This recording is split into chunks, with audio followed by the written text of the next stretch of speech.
Salam alaikum Mazoul, bonsoir. 29 ans déjà. Il y a 29 ans, le 5 octobre 1988, des millions de jeunes Algériens s'étaient soulevés dans un élan mémorable de protestation contre l'oppression. On a dit beaucoup de choses sur les dessous, sur les causes profondes de cette explosion de colère. Certains affirment qu'à l'origine, c'était des barons du régime eux-mêmes, effrayés par les ouvertures démocratiques initiées par le président Chedli, qui ont voulu lui faire peur en poussant les jeunes dans la rue, dans des émeutes qu'ils croyaient pouvoir contrôler à tout moment et à leur guise, et qui ont commencé par se retourner contre eux, puisque les premiers à être pris à partie par les jeunes révoltés furent ceux-là même qui s'étaient montrés opposés à ces ouvertures. Les premiers à avoir été attaqués et dévastés étaient les sièges du FLN, particulièrement exécrés par la jeunesse qui le percevait comme un appareil de privilégiés qui fliquait la population et dont les barons roulaient carrosse au sein d'une société qui manquait de tout à ce moment-là. La révolte des jeunes se propagea comme une traînée de poudre. On n'avait jamais vu ça. À partir du troisième jour de révolte, le régime commença à vaciller. Des rumeurs sur une prochaine révolte des militaires de base contre leurs officiers commencèrent à se répandre. Ce fut la panique au sein du régime. Les apparatchiks, si arrogants et tellement méprisants, se terraient, on ne les voyait plus. Toute la flotte d'Air Algérie fut réquisitionnée pour évacuer leurs familles vers leur résidence en Europe. Jusqu'au jour fatidique où Chedli fut convaincu par son entourage de donner la troupe contre le peuple. Ce fut le carnage, à la mitrailleuse lourde et à hauteur d'homme. Des centaines de jeunes furent fauchés à la fleur de l'âge. Plus de 500 morts, des milliers de blessés, dont nombreux handicapés à vie. Des milliers d'autres furent atrocement torturés. Un cacique pur laine qui a voulu minimiser la portée de la révolte d'octobre et tromper l'opinion publique internationale sur ce qui s'était vraiment passé en ces jours terribles, avait déclaré à la presse occidentale, presque sur un ton amusé, que ces événements n'étaient qu'un chahut de gamins. C'est la formule. Cette petite phrase, chahut de gamins, est tellement significative de l'état d'esprit des barons du régime, de leur souci de tromper l'opinion publique internationale sur leur vraie nature et sur la misère profonde d'un peuple meurtri. Dire de façon si débonnaire d'une révolte qui a embrasé tout le pays, qui a occasionné des milliards de dollars de dégâts, des centaines de morts et des milliers d'estropiés, que ce n'était là qu'un chahut de gamins, montre bien de quoi sont capables ces gens pour cacher au reste du monde la souffrance indicible d'un peuple qui gémit sous leur férule depuis l'indépendance du pays. Aujourd'hui, 29 ans plus tard, après cette tragédie sanglante, après cette phrase assassine de chahut de gamin qui rentrait dans notre histoire, rien n'a changé, sinon en pire. En pire, malgré la dilapidation de 1000 milliards de dollars partis en fumée ou vers les comptes bancaires des grosses huiles du régime. Empire parce qu'en guise d'ouverture et de démocratisation, nous n'avons eu que des succédanés d'institutions, une liberté de la presse en trompe-l'œil, un capitalisme de clientèle en guise de capitaine d'industrie, une université à la dérive, une économie de rente qui ne produit rien si ce n'est de la corruption de masse. Pourtant, quoi qu'on en dise les tenants du régime, qui le qualifient d'émeute de voyous et de jacquerie, le 5 octobre est entré dans l'histoire du pays comme une révolte de la dignité, même si son cours a été dévoyé, fourvoyé. Aujourd'hui. Samours, le 5 octobre 1988, Khaled Nezar ordonna de tirer sur les foules. Par Ravah Amqran. HuffPost, Amnesty Algérie participera au rassemblement du 5 octobre à Béjaïa contre le déni du droit de réunion. Par la rédaction. El Watan, octobre 1988. Une histoire qui reste à écrire. Par Mustapha Benfodil. 5 octobre 1988, 29 ans après.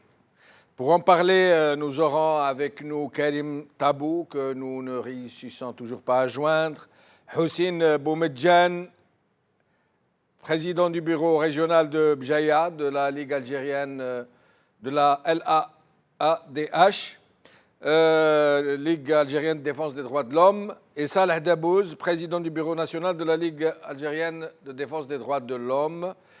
Et pour commencer, Salah Dabouz, vous êtes avec nous? Jamal. Salah Dabouz?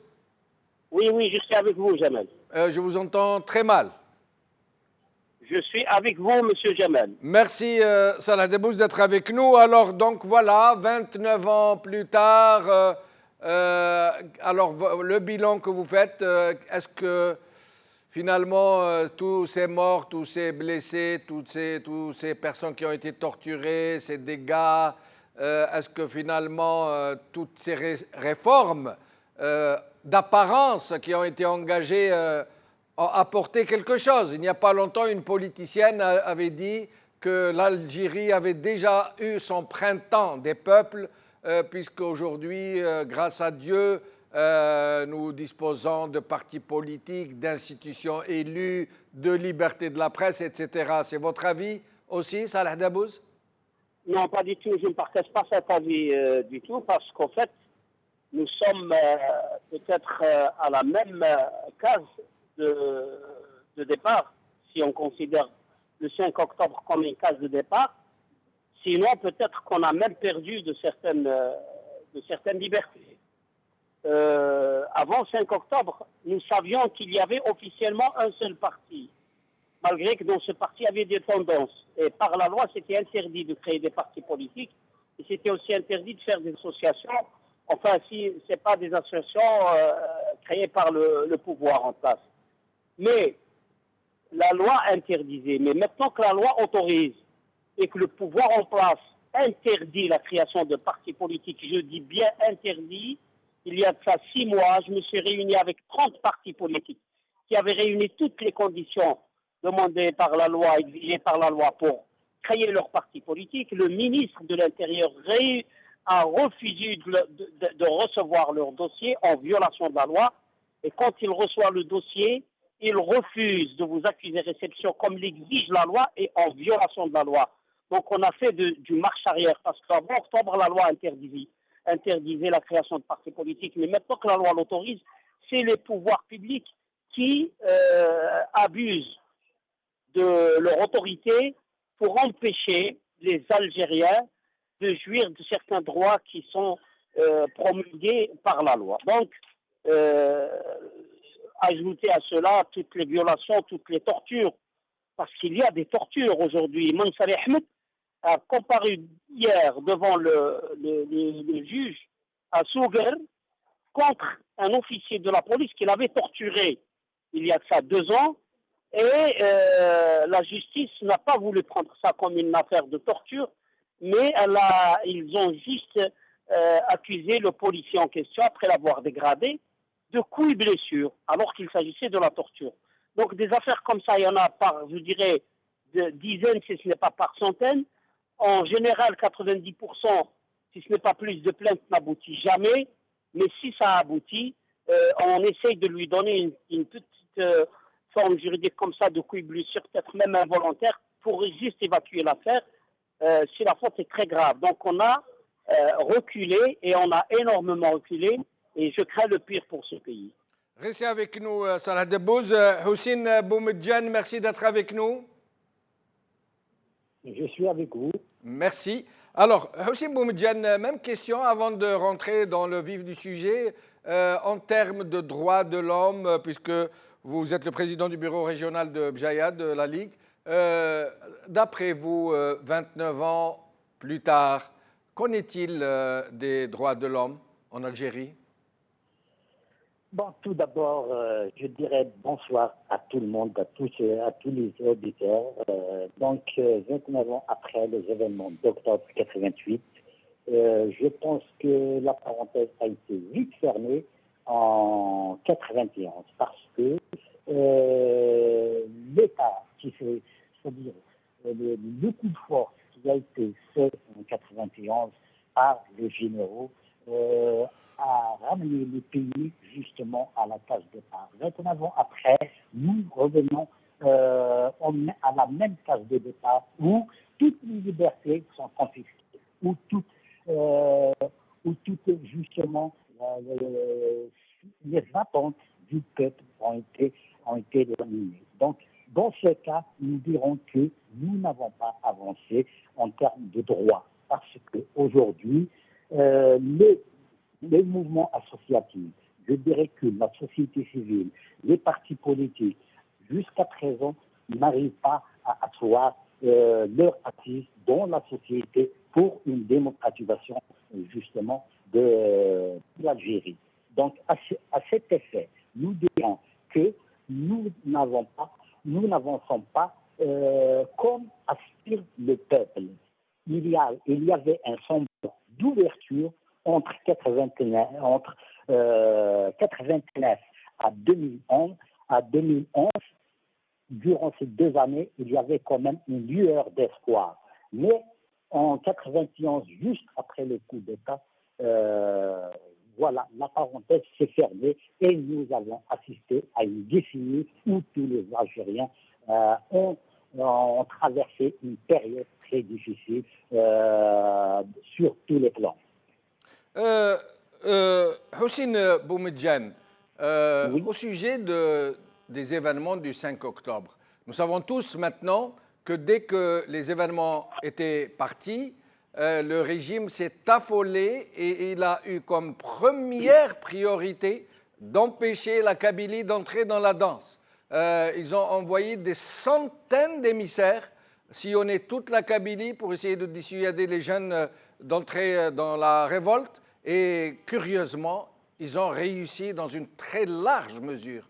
Parce que le régime savait que si la Kabylie entrait dans cette révolte nationale de la jeunesse, ça pouvait devenir inéluctable. Le tournant aurait été décisif, très certainement. Comment ont-ils fait pour réussir une telle gageure? Effectivement, durant l'année 88, donc durant l'été 88, nous avons assisté justement à une période très difficile sur le plan où toute la population vivait justement dans une misère, où toutes les sociétés étaient liquidées. Dans ce sens, nous avons constaté à l'arrestation aussi de militants démocrates des communistes. Nous dirons que durant l'été 88, justement, la Kabylie, il y avait justement des émissaires qui ont été dépêchés pour neutraliser la Kabylie. Donc la Kabylie n'a pas participé réellement dans les événements d'octobre, bien qu'à Béjaïa, nous avons constaté qu'il y a eu quand même une adhésion. Mais en termes de mouvements, durant cette période, il y avait le mouvement culturel berbère qui était en retrait. Bon, je dirais que on a tenté justement d'approcher les animateurs et on a tenté aussi, c'était à cette période, qu'il y avait des tractations pour mettre en place justement une structure politique. Je dirais que il y avait quand même il y avait quand même au niveau du stade Oukil Ramzan une rencontre où on avait tenté justement de mettre, c'est-à-dire la région dans le bain, mais il y avait un repli. Il y avait un repli. Mais cette technique utilisée par les services qui avaient répandu d'une façon quasi générale dans la Kabylie à ce moment-là, cette histoire de « Ah, les Kabyles, attention, les autres régions ne vous ont pas rejoint ». Et c'était les services eux-mêmes qui propageaient cette profession de foi, j'allais dire.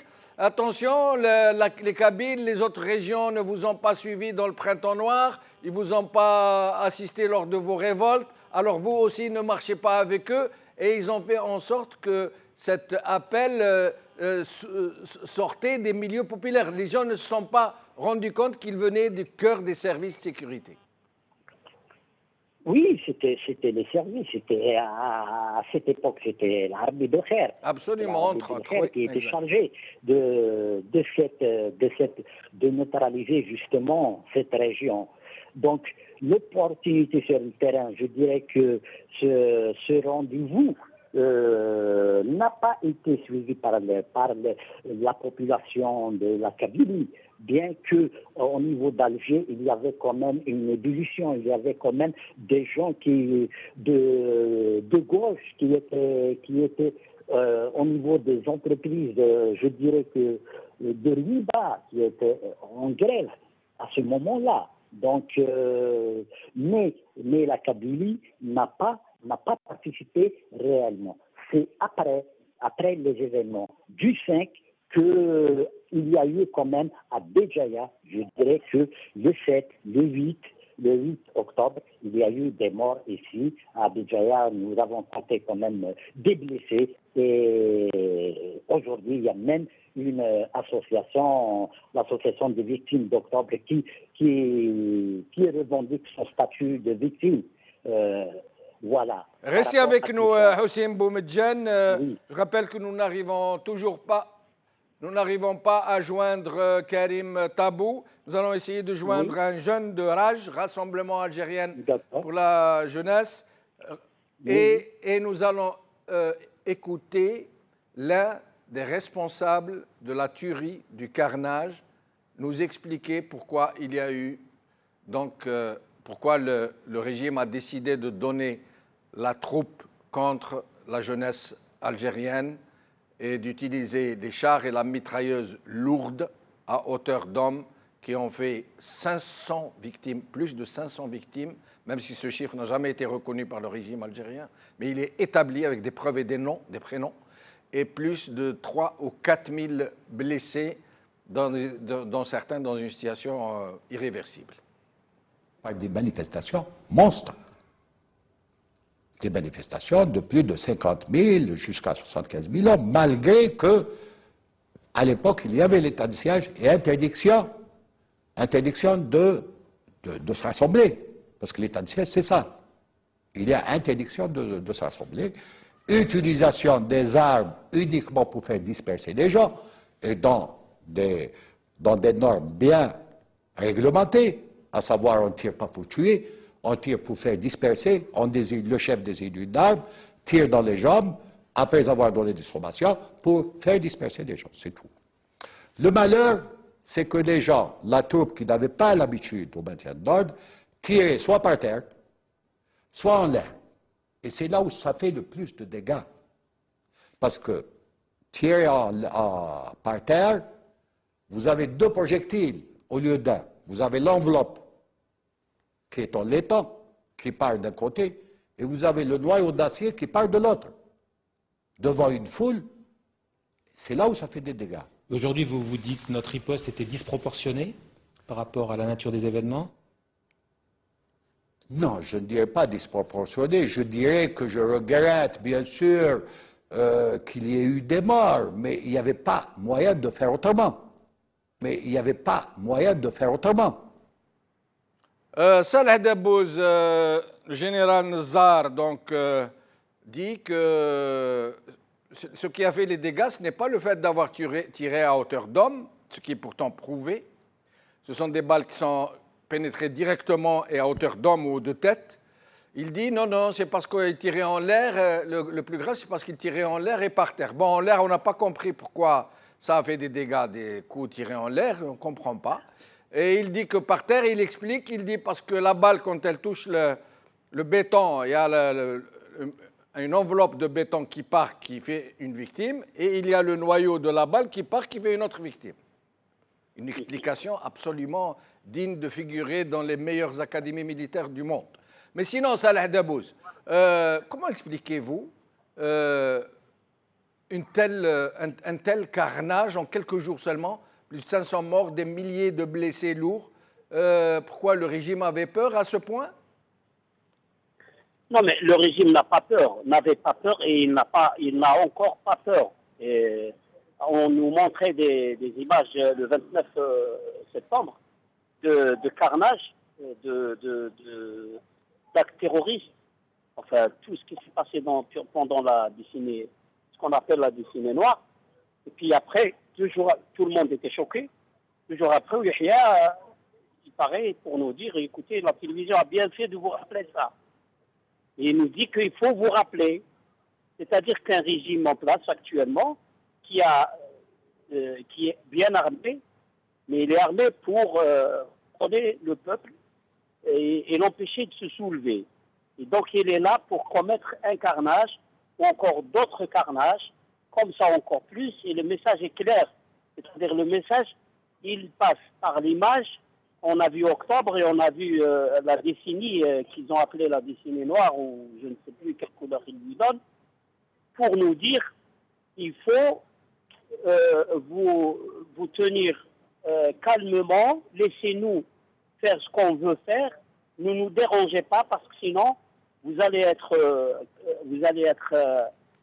réprimés et on est là pour vous mettre en prison. Ils sont en train de construire beaucoup de prisons en Algérie. Donc, une grande partie de ceux qui ne sont pas contents peuvent être emprisonnés. Et s'il y a un soulèvement, c'est les armes. Ça sera encore des armes. Mais après, il y aura d'autres représentants du régime pour venir nous expliquer, ou peut-être expliquer à ceux qui sont naïfs de l'opinion nationale et internationale, c'est pas exprès. On a tiré sur le sol et on a tiré en l'air, mais c'est parti vers des victimes, on n'a pas fait exprès. Ça, on ne peut pas avoir 500 victimes comme ça par hasard. De toute façon, toutes leurs explications ne sont pas logiques et ça ne tient pas. Nous, on ne veut pas rentrer dans les faux débats. Il y a un état de fait. Il y a des causes, il y a des conséquences, il y a des constats, il y a une mauvaise gestion, il y a beaucoup de victimes. Mais justement, Salah Dabouz, pour le régime, il n'y a pas photo, hein, on n'en parle pas. De toute façon, il est dans son rôle, c'est normal. Ces jeunes l'ont menacé dans sa survie même, au point où quasiment tous les barons du régime avaient évacué leur famille vers l'Europe, au point où Air Algérie, la flottille Air Algérie avait été réquisitionnée.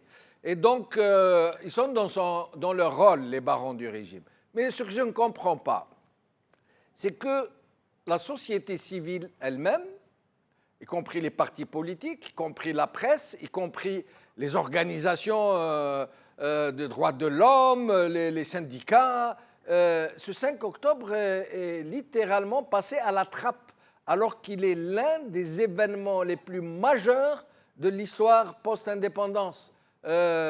Pour vous dire, dans toute la presse algérienne, qui comporte plus de 140 titres, il n'y a pas eu 4 articles de presse. Et là, on sent que ce n'est ni gratuit, ni fortuit, ni le fruit d'un hasard. C'est réellement un ordre, certainement, qui est tombé de ne pas traiter de l'anniversaire, du 29e anniversaire du 5 octobre. Et la société civile, le reste de la société civile, pareil, personne n'est sorti dans la rue.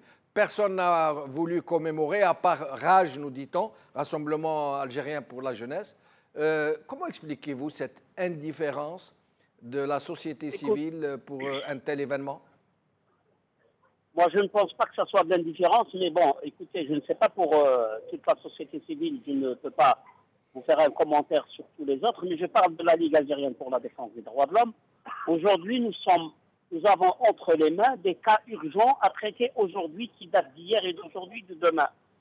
Il y a des militants qui sont condamnés, il y a des militants qui sont victimes, qui doivent comparaître. Il y a les agissements du pouvoir en place scandaleux pour nous rappeler que on peut retourner au carnage des années 90. Ça, ce sont des dossiers au niveau de la Ligue qui sont scandaleux. Notre bureau à Oran vient de tenir une conférence de presse pour dénoncer les abus d'autorité et les détournements de fonds par des fonctionnaires, de hauts fonctionnaires. C'est d'actualité. Donc aujourd'hui, nous avons une actualité qui va nous mener vers un autre octobre qui n'est même pas traité.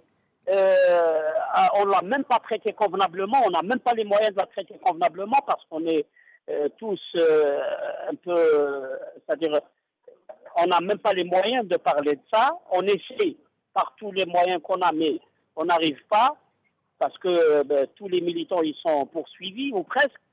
Alors que, c'est-à-dire, devant une situation pareille, vous n'avez pas peut-être, c'est antipédagogique de parler. Octobre, il est là, 29 ans, ça fait 29 ans, c'est un événement, c'est vrai, à poser maintenant, mais il y a plus urgent. Vous avez un Premier ministre qui vous dit que je vais faire la planche à billets et nous allons droit vers le mur et une situation sociale qui risque de s'écrouler. Ça, je pense, au niveau de la Ligue, c'est encore plus urgent à traiter que, je ne dis pas que 5 octobre, c'est pas urgent, mais nous risquons une explosion sociale à n'importe quel moment. Aujourd'hui, vous avez des gens qui sont jugés parce qu'ils ne croient pas, ils ne pratiquent pas leur religion comme le font le ministre lui-même, comme il le fait. Vous avez des SDF qui dorment au trottoir à Alger par des centaines. C'est des familles entières qui dorment sur le trottoir à Alger. Vous avez des affaires en justice qui ne sont jamais traitées. Vous avez par exemple Mourad Chico, une affaire au niveau de la Cour suprême qui dépasse, ça fait plus de 12 ans. Mourad Chico, syndicaliste autonome. Voilà, exactement. Son affaire qui est pendante devant la Cour suprême, ça fait plus de 12 ans. Elle n'a pas été traitée. C'est scandaleux. Vous avez des prisonniers qui sont en grève de la faim. Vous avez au moins 3 prisonniers qui sont... Il y en a qui sont... Ça fait 17 jours de grève de la faim pour Benjer Mohamed et pour Touati Merzouk. Abjaya, il a perdu en 2 semaines 10 kilos. Moi, j'ai des dossiers comme ça à traiter et ce sont des gens qui peuvent mourir d'un moment à l'autre. Rappelez-vous de Temel. Nous avons une actualité très, très inquiétante. Explosive même. Restez avec nous, Salah Debbouze. Je reviens à vous dans un instant. Nous n'arrivons malheureusement pas à joindre Karim Taboum, mais Abdelwahab Sartawi est avec nous, qui appartient au Rassemblement Action Jeunesse, RAJ. Abdelwahab Sartawi, merci d'être des nôtres. Merci à vous. Merci. Alors, on nous dit que votre rassemblement est en train de se mobiliser pour commémorer le 5 octobre, pour qu'il ne tombe pas dans l'oubli, que les Algériens se rappellent ce fameux slogan « Bab Louad Chouhada ». Oui, pour nous, l'association Le Raj, ça ne date pas d'aujourd'hui. Depuis la création de l'association en 1993, nous commémorons chaque année les événements d'octobre 88 parce que nous sommes conscients que si aujourd'hui les partis politiques il existent, si aujourd'hui notre association il existe, il active malgré les difficultés que nous rencontrons sur le terrain, si aujourd'hui quand même la presse, les journaux il existent, c'est grâce au mouvement d'octobre 88, c'est grâce à ces jeunes qui ont été assassinés par balle de l'armée algérienne. Donc nous, en tant qu'association, nous considérons ça, c'est un devoir de mémoire contre l'oubli, tout d'abord pour revendiquer la reconnaissance de personnes assassinées en 88 comme étant des martyrs. Jusqu'à présent, ils n'ont pas eu un statut. La deuxième des choses, nous voulons réaffirmer notre détermination de continuer le combat pour se réapproprier des espaces de débat, pour sauvegarder les acquis démocratiques arrachés après octobre et notamment pour en arracher d'autres acquis, construire et participer à la construction d'un processus démocratique. Mais Abdelouhab Sartawi, Abdelouhab Sartawi, oui. C'est vrai, c'était grâce à octobre 88 que le régime avait lâché du lest. Je rappelle qu'à ce moment, le pays était monolithique. Il y avait un seul parti, un seul journal, le Moujahid, en français, un seul journal, en arabe, le Chab, un seul parti politique, le FLN. C'était vraiment des années de plomb depuis l'indépendance à octobre 88. Et puis, à partir d'octobre 89, enfin, à partir de l'année 89, création d'une liberté de la presse, de partis politiques, multipartisme, ouverture libérale du système qui était socialiste jusque-là. Mais est-ce que vous n'avez pas l'impression que tout ça, c'est du pipeau, que la liberté de la presse est une fausse liberté de la presse, que la liberté politique, le multipartisme, ce ne sont que des partis politiques pour la plupart d'entre eux qui sont au râtelier pour se servir et qu'il n'y a pas plus d'institutions républicaines ou démocratiques qu'avant 88? Je partage tout à fait votre constat parce que on a tout fait, le pouvoir en place a tout fait pour avorter le processus d'ouverture démocratique. Donc, quand on est face à un régime, ça veut dire qu'il a fait le premier pas pour l'ouverture, mais ils ont vu que si ça continue comme ça, donc on va aller réellement à un système démocratique, chose qui n'est pas souhaitée par le pouvoir en place. C'est pour cela qu'ils ont tout fait pour bloquer ce processus, pour aller, ça veut dire de passer ce que je peux appeler de passer de parti unique au multipartisme unique. Ça veut dire avant ils étaient un groupe, un parti unique, ça veut dire ils ont des intérêts autour, donc après ils ont passé au multipartisme, mais en divisant, ça veut dire les tâches, en même temps les forces, ça veut dire démocratiques qui sont dans la société, qui ne sont pas d'accord avec la ligne. Donc on a tout fait pour les étouffer et pour les affaiblir. Donc aujourd'hui, 29 ans après, d'ailleurs c'est ça le constat, c'est ça, ça veut dire nous voulons aller, ça veut dire attirer la sonnette d'alarme qu'aujourd'hui on ne peut plus parler de l'action politique.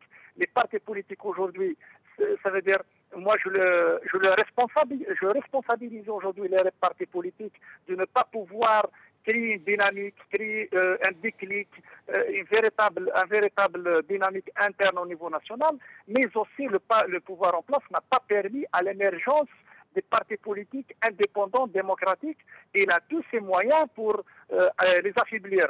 Le mouvement syndical, c'est la même chose. Il y a toujours le GTA qui est le seul interlocuteur reconnu par le pouvoir, par le gouvernement. Toujours la tripartite, c'est avec les GTA, alors qu'il y a des syndicats autonomes qui sont dynamiques sur le terrain, ne sont pas reconnus, ils sont marginalisés, sont même réprimés. Le mouvement associatif, c'est la même chose. Aujourd'hui, on a cassé le mouvement associatif. La dernière loi relative aux associations 206, c'est une loi liberticide qui ne permet pas l'émergence du mouvement associatif. La presse, c'est la même chose. Donc, on a fait à ce que, comme on peut dire, on a tout changé pour que rien ne change. Donc, on est passé d'un système de parti unique, ça veut dire un régime dictatorial, on est passé actuellement, c'est un régime, il est autoritaire, mais à façade démocratique. Donc, il y a des institutions... Mais Abdelouhab Sartawi, comment faire Abdelouhab Sartawi pour que les chouhada d'octobre 88 et tous ceux qui ont perdu les uns l'usage de leurs jambes, d'autres qui sont cloués au lit, d'autres qui sont très malades, très peu ont été reconnus. Comment faire pour qu'ils ne soient pas morts ou blessés en vain? Comment faire pour ne pas se laisser brouetter comme ça, comme on dit en arabe, barotona? Ils nous ont fait croire que nos jeunes ont arraché des acquis, qu'ils ont arraché des libertés et que finalement c'était sorti de la cuisse de Jupiter. Leur presse, d'ailleurs la plupart des patrons de presse viennent de la presse unique, le Moujahid, le Chab, etc. Les partis politiques, pour la plupart, viennent de leur propre clientèle. Comment faire pour rétablir le combat, la victoire de ces jeunes d'octobre 88 et pour que ce ne soit pas que du succès d'année, que du trompe-l'œil? Comment faire? Que faire? Donc on revient à cette fameuse question, que faire? Donc que faire, pour moi, je dirais qu'il n'y a pas une solution magique. Quand on est face à ça veut dire au système qui ne veut pas lâcher, donc parce que là, il n'y a pas d'indice de dire que le système en place, des gens qui ont le pouvoir, ils veulent s'ouvrir même graduellement, d'une manière graduelle. Donc que faire? Donc la solution, elle est dans le camp de la société, elle est dans le camp des forces qui résistent encore dans la société. Aujourd'hui, je pense, 29 ans après, nous devons tirer des leçons. Tout d'abord, j'espère que le pouvoir en place ait conscience que nous sommes face dans une situation chaotique. Si on continue comme ça, ce n'est même pas dans son intérêt en tant que régime, en tant que pouvoir, de continuer comme ça. Mais d'un autre côté, la société aujourd'hui, les forces qui vivent dans la société, ils doivent se mobiliser. Ils doivent tirer des leçons du passé. Ils doivent trouver des dénominateurs communs sur lesquels on peut se converger. Mettre à côté notre divergence et de voir les dénominateurs communs et de créer des synergies. Parce que la matière, elle est là. Si on constate au niveau national, la société algérienne bouge. Elle fait son octobre chaque jour. Il y a des jeunes qui réclament leurs droits un peu partout au niveau national avec leurs manières, avec leurs méthodes, même si ce n'est pas par le biais des partis politiques, par des associations, par des syndicats. Donc nous, associations, mouvements associatifs, syndicats et partis politiques qui croient encore au changement, qui veulent réellement sur le terrain le changement, pas uniquement dans le discours, de se rapprocher de la société, de se rapprocher de cette jeunesse qui est révoltée, cette jeunesse qui est consciente. Ça ne veut pas dire s'il ne bouge pas, il n'est pas consciente. Il ne bouge pas parce qu'il n'a pas trouvé une offre politique sérieuse portée par des hommes crédibles. Donc il faut réfléchir comment proposer une véritable alternative, une offre politique pour que le peuple algérien peut y adhérer. Et ça, il ne peut advenir que par le travail de proximité, conjuguer des efforts, créer des synergies, se rapprocher de la population et de mettre à côté nos convergences d'ordre idéologique et de trouver nos divergences, vous voulez dire, nos divergences. Des libertés. Mettre de côté nos divergences. Oui, de mettre, ça veut dire à côté nos divergences et de trouver les points sur lesquels on peut se converger. On va travailler là-dessus. Une fois les conditions elles sont réunies, chacun son programme, chacun son discours, le peuple sera l'arbitre. Restez avec nous, Abdelwahab Farsaoui, je reviens à vous dans un moment.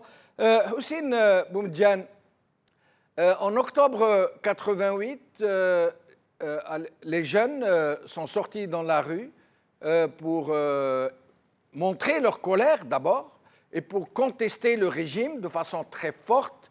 Et ça a fait bouger toute la société qui en a appelé à de véritables réformes, pour ne pas dire révolutions politiques.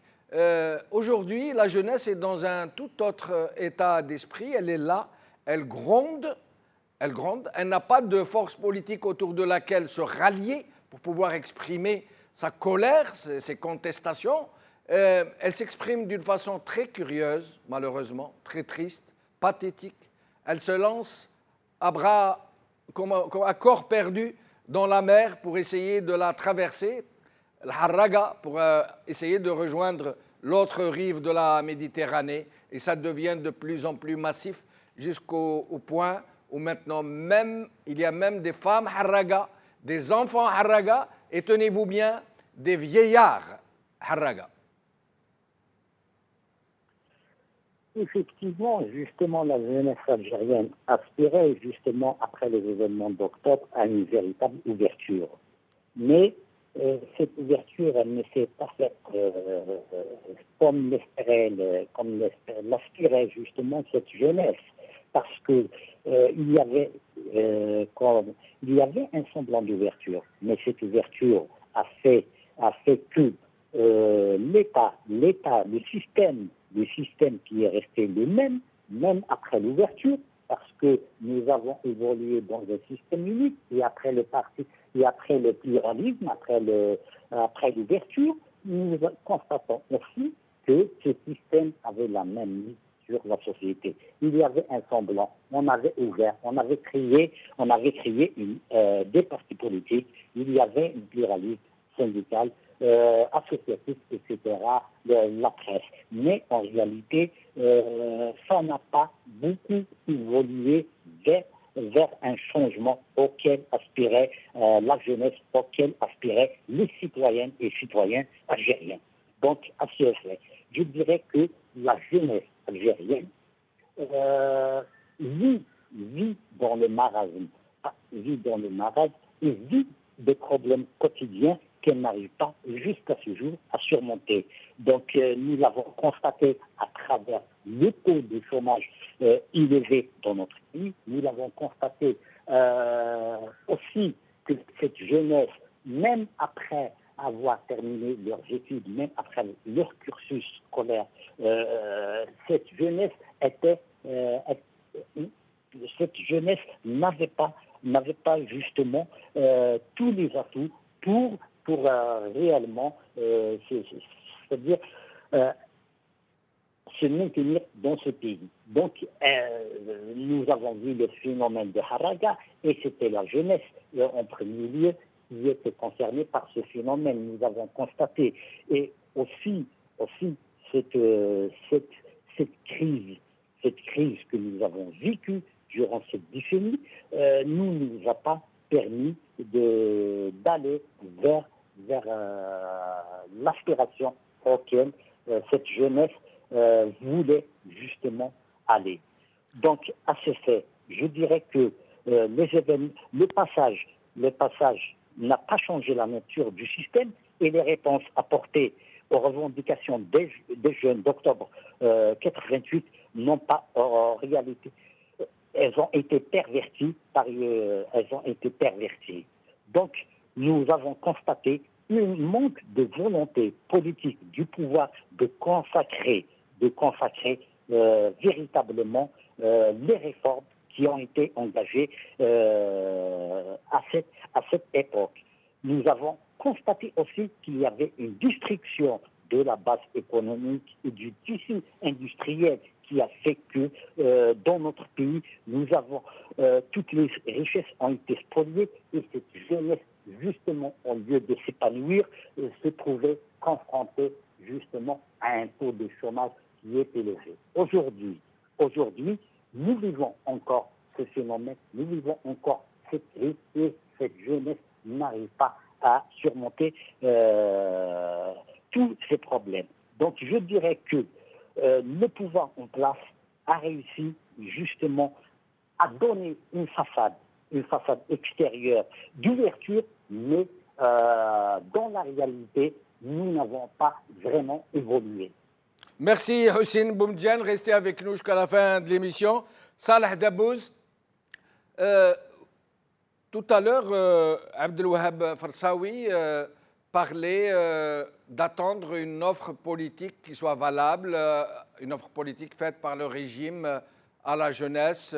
Vous pensez qu'il faille... Normalement, c'est à lui que j'aurais dû poser la question, mais j'aurais voulu avoir votre vision sur cette question. Est-ce que la jeunesse doit attendre que le régime lui fasse une offre politique, une alternative, la possibilité de discuter, ou est-ce que la jeunesse algérienne doit aller au charbon, je veux dire au charbon, surtout pas la violence, doit aller autour de forces organisées pour porter une vraie contestation politique?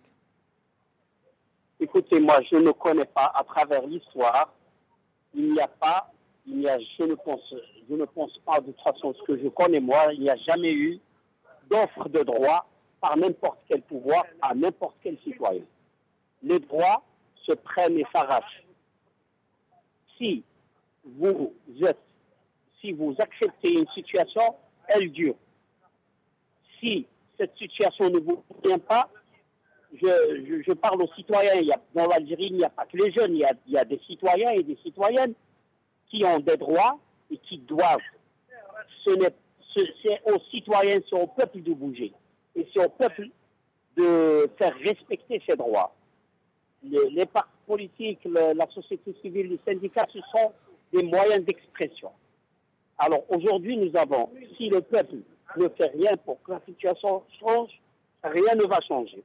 Et je ne pense pas qu'on soit prêt, je parle des citoyens, je ne pense pas que la conjoncture actuelle est favorable, malheureusement, à un changement pour des raisons objectives. La première raison, il y a la peur. Le régime en place a réussi à installer la peur. Et le message est clair. Vous bougez, il va y avoir des carnages. J'ai dit, une fois je l'ai dit, j'ai dit, le peuple s'est soulevé le 5 octobre pour dire qu'on ne veut plus de voleurs, on lui a ramené des tueurs. Maintenant, le message du régime, c'est clair. Est-ce que vous voulez des tueurs ou vous préférez des voleurs? Alors, vous pensez que les images qui ont été passées ces derniers jours sur les carnages de la décennie rouge, des scènes d'horreur véritablement, vous pensez qu'elles ont été diffusées exprès pour dissuader la société algérienne de sortir dans la rue et de contester politiquement un régime qui les mène droit au mur? Ben, c'est clair, c'est tout à fait clair. Vous avez une télévision officielle qui est le porte-parole du régime en place. C'est une télévision publique, normalement, qui appartient au peuple algérien, qui est financée par le peuple algérien. Il faut savoir, pour que le peuple sache que quand on paie la quittance de l'électricité et du gaz, il y a une partie qui part directement à la télévision. C'est nous qui finançons cette télévision que le pouvoir s'approprie et qui nous interdit de nous exprimer dans cette télé et qu'il manipule comme il veut. Bon, Ouihia est sorti pour nous dire on n'a pas l'argent pour payer les fonctionnaires pour le mois de novembre. Donc on est obligé d'aller vers la planche à billets. Ce sont les techniciens qui vont faire le commentaire de ce que veut dire la planche à billets. Des députés lui ont posé la question pour lui dire écoutez, Monsieur le Premier ministre, il y a eu, grosso modo, 1000 milliards de dollars de recettes. Vous avez dépensé 350 milliards de dollars. Le reste, il est parti où? Il a dit c'est le peuple qui le sait. Alors que le peuple, il s'adressait à des députés qui sont censés être des représentants. Je dis censés être. Je pèse bien mes mots. Oui. Censés être des représentants du peuple. Il leur dit le peuple sait où est l'argent. On a dit au peuple où on a mis cet argent. Ça veut dire même lui ne les reconnaît pas comme des représentants du peuple. Même lui. Voilà. Alors donc il leur dit ça, sans répondre où est partie la différence qui peut servir. Parce qu'il faut savoir, les 350 milliards de dollars dépensés, il y a la corruption, il y a tout, il y a les détournements, y compris tout ça. Donc c'est à peu près le tiers. Donc nous devrions avoir les 2 tiers des recettes normalement à consommer pendant au moins 40 ans au même rythme. Alors, où est passé cet argent? Une bonne partie de cet argent, Maître Debbouze, entre autres, une bonne partie de cet argent est partie en armement et en équipement et en dotation militaire et paramilitaire anti-émeute pour réprimer le peuple si jamais il sort demain dans la rue. On n'a pas vu, on ne sait pas, on n'a pas les chiffres. Oui, mais on a le chiffre à peu près des acquisitions qui se montent à plus de 100 milliards de dollars, tout équipement militaire confondu, et dont une grande partie a été ramenée pour réprimer le peuple si jamais il sort dans la rue. Bon, alors, donc, devant une situation comme ça, rappelez-vous, quand il y a à chaque fois qu'il y a quelques émeutes, on distribuait de l'argent aux gens comme ça, des milliers de dollars, des milliers de milliards de dollars par wilaya, des enveloppes qui partaient sans aucune voie de contrôle remise à Diwali pour qu'elles soient distribuées d'une façon opaque à qui, je ne sais pas comment. Donc il y a, objectivement parlant, il y a aussi des gens qui ont tiré profit de cette situation. Certainement, et je suis obligé de vous interrompre, Salah Debbouze, je suis désolé, ce que vous dites est très très intéressant. Mais nous sommes à la fin de l'émission. Il reste 2 minutes. Je vais laisser à Falsaoui Abdelouahab. Tout à l'heure, vous avez dit donc, que vous attendiez la possibilité d'une alternative, une offre politique. Vous pensez que le régime va vous offrir une alternative possible? Là, je m'explique. Quand j'ai parlé de l'offre politique, ce n'est pas de la part du régime. J'ai dit c'est à nous, c'est aux forces qui sont là dans la société de construire, de proposer une offre politique. C'est ces partis politiques-là qui sont là, c'est des associations, des syndicats qui bougent, qui font du travail, mais qui ne peuvent pas aboutir. Parce que sans constituer un rapport de force dans la société, le pouvoir en place ne peut pas céder. Donc il faut construire ce rapport de force. Comment construire ce rapport de force?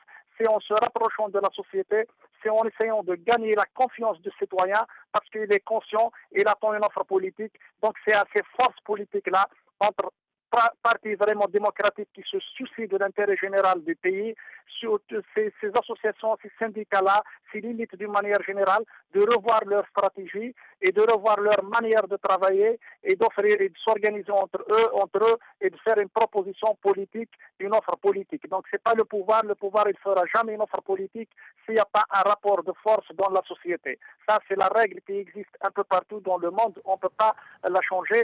Donc il faut qu'on passe du discours, de la théorie à la pratique, de dire au faire, en proposant quelque chose de concret, avec des mécanismes avec lesquels on peut le réaliser. Sur le terrain. Merci Abdouhab Varsaoui, je suis obligé de vous interrompre, excusez-moi, nous sommes à la fin de l'émission.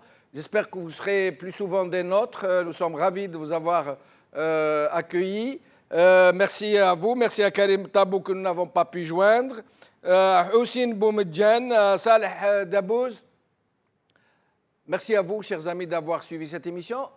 Je vous laisse, mais comme image, j'aimerais bien vous reproposer M. Nadzar qui vous explique comment on fait des victimes en tirant en l'air. Monstre. Des manifestations de plus de 50 000 jusqu'à 75 000 hommes, malgré que, à l'époque, il y avait l'état de siège et interdiction de se rassembler. Parce que l'état de siège, c'est ça.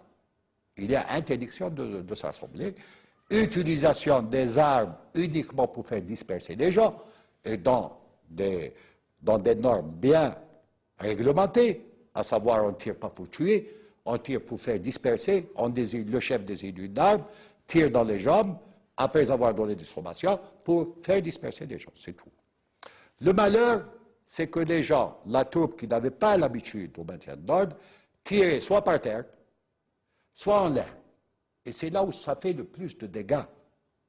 Parce que tirer par terre, vous avez 2 projectiles au lieu d'un. Vous avez l'enveloppe qui est en laiton, qui part d'un côté, et vous avez le noyau d'acier qui part de l'autre. Devant une foule, c'est là où ça fait des dégâts. Aujourd'hui, vous vous dites que notre riposte était disproportionnée par rapport à la nature des événements? Non, je ne dirais pas disproportionné. Je dirais que je regrette, bien sûr, qu'il y ait eu des morts, mais il n'y avait pas moyen de faire autrement.